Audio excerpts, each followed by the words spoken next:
बच्चों, आज मैं लेकर आया हूँ आपको कक्षा 8वीं का 8th ग्रेड अभ्यास पुस्तिका से हिंदी का अध्याय 2 का सॉल्यूशन।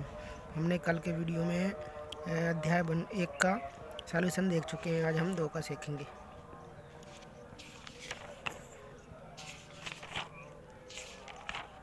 तो दूसरा अध्याय है आत्मविश्वास। इसका पहला प्रश्न है, आदमी किसके कारण खंडित हो जाता है? आदमी दुविधा अंधविश्वास की सबसे बड़ी दुश्मन है और दुविधा के कारण आदमी खंडित हो जाता है। ये इसका उत्तर है। दूसरा प्रश्न है, खंदक खाइयों सामाजिक पद में कौन सा समास है? इसमें द्वंद्व समास है और समास के लिए मैं आपको अलग से एक वीडियो बना के बताऊंगा।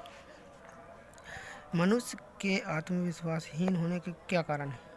तो इसका कारण है, आत्मविश्वासहीन होने का सबसे बड़ा कारण यह है कि मनुष्य अपने अंदर डर और शंका उगा लेता है। जी हाँ। और दूसरा अगला प्रश्न है, लघु उत्तरी में विरोधी को हम शक्तिशाली क्यों मानते हैं? जब कोई विरोधी हमारे सामने आता है तो हम अपनी आत्मविश्वासहीनता, कायरता और उसे अपने बिना तोले ही शक्तिहीन मान लेते हैं। और इसका अगला प्रश्न है, प्रश्न नंबर 5वां, सफलता की, विजय की, उन्नति की कुंजी तो अविचल श्रद्धा ही है। इस वाक्य का भाव स्पष्ट कीजिए।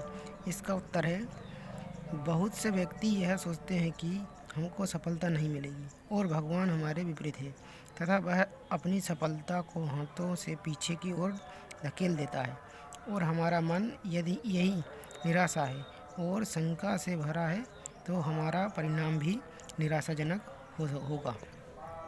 अगला प्रश्न है इसका, आत्मविश्वास पाठ के लेखक के मित्र के गुणों पर प्रकाश डालते हुए बताइए कि हमें इससे क्या सीख लेनी चाहिए। इसका उत्तर है, हमें लेखक के मित्र के गुणों से यह सीखना चाहिए कि हमको कभी भी भय और शंका से घबराकर अपना अस्तित्व आत्मविश्वास खोना नहीं चाहिए। ये इसका उत्तर है। अगला प्रश्न है दीर्घ उत्तरी प्रश्न है। इसमें प्रश्न नंबर 7वां है। इसका उत्तर 4 या 5 नंबर का आएगा, इसलिए हमें बड़ा लिखना पड़ेगा। इसका उत्तर है, आत्मविश्वास के बूते पर जीवन में सब कुछ करना संभव है। यह चीज़ें हमें राष्ट्रपिता कहे जाने वाले महात्मा गांधी जी ने सीखनी चाहिए। गांधी जी के जीवन में तमाम परेशानियां होने के बाद भी उन्होंने अपना आत्मविश्वास नहीं खोया और अंग्रेजों से लड़कर भारत को स्वतंत्रता दिलाई।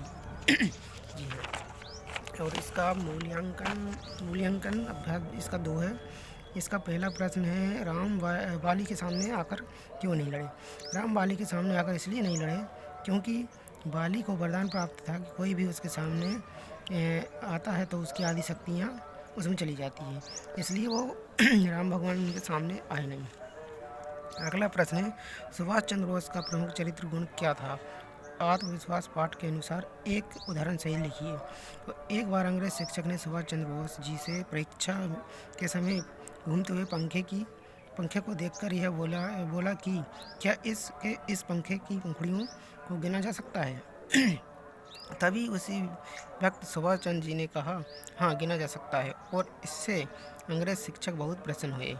अगला प्रश्न है, जो लोग हमेशा उतार की बात सोचते हैं वे उन लोगों की तरह हैं जो कूड़ा घरों के पास कुर्सी बिछाकर बैठ जाते हैं और शहर की गंदगी को गाली देते हैं। आत्मविश्वास के आधार पर इस पंक्ति की व्याख्या कीजिए। तो इसका उत्तर है, जिन लोगों को अपने उद्देश्य प्राप्त करने का उत्साह नहीं होता वे लोग हमेशा निराशा में डूबे रहते हैं तथा हमेशा ही दुख भरी बात करते रहते हैं। वे कभी सुख की बात सोचते नहीं, जिनके कारण उनके हृदय में अपने लक्ष्य को प्राप्त करने का उत्साह नहीं होता। तो आज हमने पार्ट 2 का मतलब अंग्रेजी 8th ग्रेड अभ्यास पुस्तिका के हिंदी के अध्याय 2 का सॉल्यूशन किया। अगला वीडियो में आपको अध्याय 3 में बनाऊंगा।